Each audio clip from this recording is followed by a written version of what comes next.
파산 신청하고 얼마 안 돼서 AIG는 이렇게 연준에서 돈을 빌려준다니까요. 거의 2천억 달러를 빌려주는데 리먼도 요구는 했지만 다 커트 당한 거예요. 구독 꾹, 좋아요 꾹, 저에게는 큰 힘이 됩니다. 프라임 등급이 제일 등급이 높은 애들이잖아요. 서프라임은 프라임 등급보다 낮은 등급. 사실상 A 등급이 아니고 BC 등급. 그런 사람들한테도 대출을 해줬다는 건데 왜 대출해주냐? 집이 계속 올랐으니까. 여기 이제 미국 주택값이 이렇게 계속 올랐어요. 진짜 2000년 이후 뭐 그전에도 계속 올랐지만 근데 더 가파르게 올랐던 시절이 있었죠. 2003년부터 2006년까지 계속 이렇게 가파른 상승세였기 때문에 이때 더 주택담보로 대출도 활발했고 뭐 이 당시 집 담보가 있으니까 명의자는 강아지여도 대출을 해줬다. 뭐 프라임 등급부터 대출해주는 루트를 한번 봐봅시다. 은행이 AA 뭐 트리플 A 등급의 사람한테 1억씩 6번 빌려줬답니다. 6억치를 빌려줬답니다. 그 다음에는 B등급인 사람, 예를 들어서 무직인 사람한테 집은 담보로 있으니까 그래도 대출을 해준 게 한 3억 정도 된다고 합시다. 3명한테 1억씩 대출해줬다 합시다. 근데 진짜 강아지한테도 대출해줬다 하니까 왜냐 집은 있으니까 이 사람이 진짜 사람인지 확인도 안 하고 그냥 무지성 대출해줬다는 거지. 그리고 이렇게 하면은 은행이 가지고 있는 채권이 여기 그림상으로는 10억이 되죠. 그럼 10억 가지고 은행은 어떤 채권을 만드냐? MBS를 만들어요. MBS가 뭐냐? 모기지 담보에 근거한 또 새로운 채권인데 10억이니까 1억짜리씩 쪼개는 거예요. 1억짜리씩 요런 채권을 10개를 만들어. 근데 여기에다가 AAA 등급 6천만원 정도 썼고 3천만원 정도는 B등급 썼고 1,000만원은 D등급 썼고 그러면 이게 뭐 통합 평균에서 A- 등급이라 합시다. A- 등급이면 트리플 A 등급까지는 또 못해요. 그래도 B등급, C등급은 아예 안 살 수 있는데 A-는 조금 그래도 B등급, D등급보다는 높은 등급으로 보일 수 있고 근데 이 A- 등급도 트리플 A가 될 수가 있다? 뭐를 섞으면? 여기다가 우리가 이거 채권 파산 났을 때 1억짜리 채권 B등급, D등급 애들이 못 갚는 거? 우리가 다 갚아줄게 하는 보증보험을 누가 서주면 이게 트리플 A로 바꿔줄 수 있죠. A-. 이 트리플 A로 바꿔주려고 보증보험 한 대가 대표적인 데가 리먼이었던 거예요. 이 보증보험의 네임은 이제 CDS라고 있어. CDS. 신용 부도가 났을 때 우리가 다 갚아줄게. 걱정하지 마. 그 대표적인 데가 리먼이고 뭐 AIG도 있었어요. AIG도 보험회사니까. 이 CDS가 나중에는 엄청 문제가 됐겠죠? 그래서 리먼이 이 MBS랑 CDS가 영업활동의 주였고요. 리먼은 투자은행을 가장한 부동산 헤지펀드였다. 네. 이거는 레버리지 비율이 이렇게 됐다는 거. 2003년에는 24대 1이었다.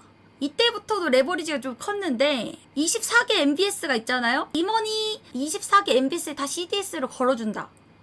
그러면 그 24개 채권이 부도 나면 다 갚아줄 수 있다는 식으로 CDS를 건 거잖아요. 근데 사실상 리먼이 갚을 수 있는 능력은 24개 중에 한 개밖에 없었다는 거지. 근데 그게 2007년에는 31대 1로 또 증가가 되네요. 리먼 브라더스는 또 이때부터 징조가 있었다는 거예요. 2007년 8월부터 리먼이 서프라임 대출기관 BNC 모기지를 폐쇄했다는 거. 리먼이 부동산 실제 담보 대출도 해줬고 MBS도 만들었고 CDS도 만들었지만 2007년 8월부터는 부동산 담보 대출을 안 해준 겁니다. BNC 모기지를 폐쇄하면서 사실 주택값은 2007년 1분기에 정점을 찍고요. 점점 내려요. 2분기에 꺾여요. 그러니까 모기지 대출 기간도 이제 대출 안 해준 거겠죠. 이거 집값 하락세 시작됐다. 이렇게 느꼈으니까. 당시 회사 현금은 225억 달러밖에 안 됐다. 레버리지 자산은 6,800억 달러나 있었다. 그 레버리지 자산 속에서 6천억 달러가 CDS였다는 거. 파산 나면 다 갚아줘야 되는 거잖아요. CDS. 근데 얘는 225억 달러밖에 없는데. 2007년 버블의 꼭대기 때 어땠냐? 리먼은 2000년부터 MBS를 만들고 MBS 팔고 이제 7년 동안 CDS 보험으로 또 어마무지하게 해먹었기 때문에 CDS가 망하겠나 생각하고 계속 보증 보험을 판매를 하면서 계속 수익을 냈었고, 수익이 전년 대비 계속 100% 이상씩 증가하는 레전드를 찍게 되고, 그 당시 아무튼 시총이 600억 달러였으니 한국 돈으로 70조. 베어 스턴스, 골드만삭스, 리먼 브라더스, 메릴린치, 모건 스탠리, 얘네들이 레버리지 비율이 거의 30대 1 정도였다. 쉽게 말해서 레버리지 중에 30개가 다 묻어났을 때 사실상 한 개밖에 상환을 못 해주는 현금 상태라는 것. 2006년에 월스트리트 간부들이 받은 보너스 총액은 239억 달러? 나중에 시장이 무너지든 말든 당장 이익 나면 투자하는, 그 당시 트레이더들이, 매니저들이 이런 주먹구구식 투자 방식이었고, 왜냐, 이익 많이 내면 보너스 더 받으니까. 이때는 이익을 못 내면 바보 소리 들을 때였으니까. CDS는 거의 10년 만에 100배나 팽창한 거. 베어 스턴스도 리먼 브라더스의 2인자, 3인자 느낌으로 MBS, 그 모기지 담보부 채권 그런 거 굉장히 많이 만드는 회사였는데, 결론부터 얘기해드리면 베어 스턴스는 2008년 3월에 이미 위기가 와서 JP모건이 사가요. 그래도 얘는 JP모건이 사가서 명줄이라도 잡은 건데, 리먼은 아무도 안 사가죠. 그래서 베어 스탠스 인수당할 당시만 해도 만약에 리먼이 베어 스탠스처럼 약해지게 돼도 리먼이 파산하진 않겠지, 다들 그렇게 생각했다던데. 왜냐면 리먼 규모가 더 컸으니까, 베어 스탠스보다. 리먼 브라더스 2008년 1월 당시에 미국에서 네 번째로 큰 투자 은행이었다. 2008년 3월에 베어 스탠스가 거의 붕괴됐을 때 리먼 주식은 이미 이제 고점 대비 50%는 빠지고 있었는데, 자, 리먼 대표적인 CDS 회사로서 아까 CDS 설명해드린 거 이해하셨죠?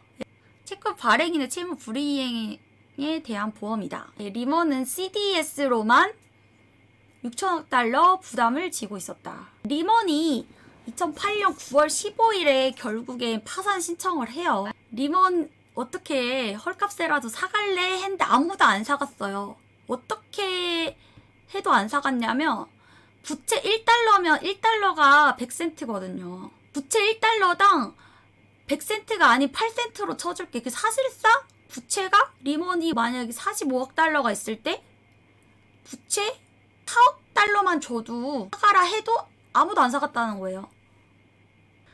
AIG는 또 CDS로 4,400억 달러를 부담지고 있었어요. AIG도 굉장히 CDS 많이 발행했죠. CDS로 많이 팔아먹었죠. 리먼급이에요. 근데 AIG는 살아남았어.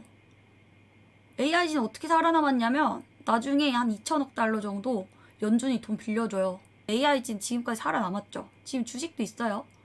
2008년 9월 15일 월요일 장 열리기 전에 리먼 브라더스는 뉴욕 남부 파산 법원에 파산 신청을 하는데, 이게 알려지고 나서 이제 엄청난 개파락이 또 시작이 됐는데, 주식장. 그리고 리먼은 또 투자은행이라 또 국민은행 같은 상업은행이 아니어서 국유화도 못하고 의회에서도 구제금융을 거부해버립니다. 2007년 초에 SEC가 리먼이 너무 많은 위험 감수하고 있다는 거 알고 있었지만 아무 조치도 요구하지 않았다. 2007년 초부터 이제 부동산은 하락세를 보여줬으니까 그때부터 리먼한테 경고 얘기라도 해줄 수도 있었던 건데, 다우가 이제 최고점에서 53% 정도 하락했고 나스닥은 한 60% 정도 부러진 것 같더라고요. 도드 프랭크 법이라는 거를 제정을 합니다. 이 법을 통해서 이제 소비자 금융 보호국이라는 것도 탄생을 하고, 이 진실된 정보라는 거는 예를 들어서 파생 상품이라는 게, MBS가 파생 상품입니다. 아까 MBS 설명했죠. 파생 상품이라는 게 원제품을 파는 게 아니에요.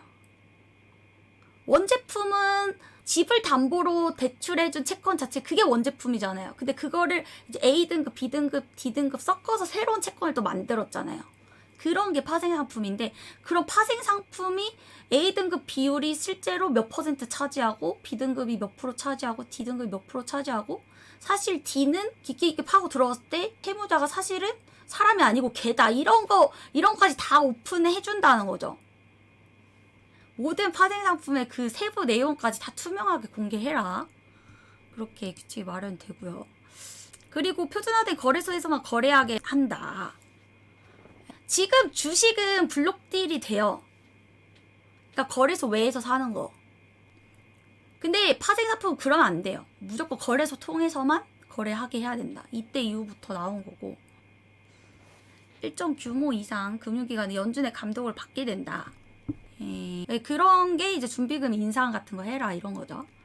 투자은행이건 상업은행이건 은행이라는 데는 다 현금을 어느 정도 가지고 있어야 된다. 그리고 연준도 부실은행 구제해서는 안 된다고 규정. 뭐 리먼은 안 구제해줬지만 그 당시 AIG든 그 JP모건에서 베어스터즈 싸게 도와줬던 것도 연준이 도와줬다 했잖아요. 그리고 내부 고발자한테 또 포상 주는 것도 만들어놔요. 뭐 이거 말고 더 내용 많아요. 도드 프랭크 법을 그 이후로 제정을 해놔서 지금도 MBS는 있어요. 지금도 MBS만 다루는 금융기관들 많아요. 그래도 계속 살아남는 건 지금 뭐 주택값이 오르고 내리건 그런 규제들이 마련이 되었기 때문에 무리한 MBS를 발행을 안 하고 그러니까 일단 여기까지 설명 마쳤습니다.